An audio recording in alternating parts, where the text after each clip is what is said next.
સુરતના વેસુમાં state monitoring સેલે દરોડા પાડી નકલી એડવાઇઝરી કોલ સેન્ટર ઝડપી પાડ્યું છે. પોલીસે અહીંથી 4.33 લાખની મત્તા કબજે લઈ 7 જેટલા લોકોની ધરપકડ કરી હતી.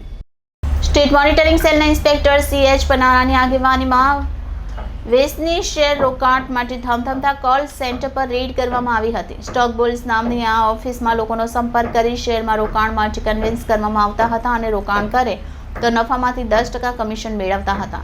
પોલીસે અહીં રેડ દરમિયાન 3.4 લાખની કિંમતના 37 ફોન, 1 લાખની કિંમતના 4 લેપટોપ, કોમ્પ્યુટર, રોકડા 12,000 સહિત 4.33 લાખની મત્તા કબજે કરી હતી. આ કોલ સેન્ટર અવેશ ઉર્ફે સમીર અશફાક શેખાની એક સગીર સાથે ભાગીદારીમાં છેલ્લા 1 વર્ષથી ચલાવતો હતો. કામ કરવા 7 જેટલા કર્મચારીઓ પણ રાખવામાં આવ્યા હતા.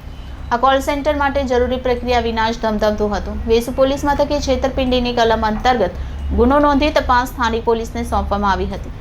લોકો સાથે કઈ રીતે છેતરપિંડી કરવામાં આવતી હતી તેની વિગત જાણવા માટે વેસુ પોલીસે ઝડપાયેલા 6 કર્મચારીઓ તથા સગીરને ડિટેન કરી આગળની કાર્યવાહી હાથ ધરી હતી. મુખ્ય ભાગીદાર અવેશ ઉર્ફે સમીર અશફાક શેખાની તથા દીપેશ લલિતચંદ્ર બારોટને વોન્ટેડ જાહેર કરાયા હતા.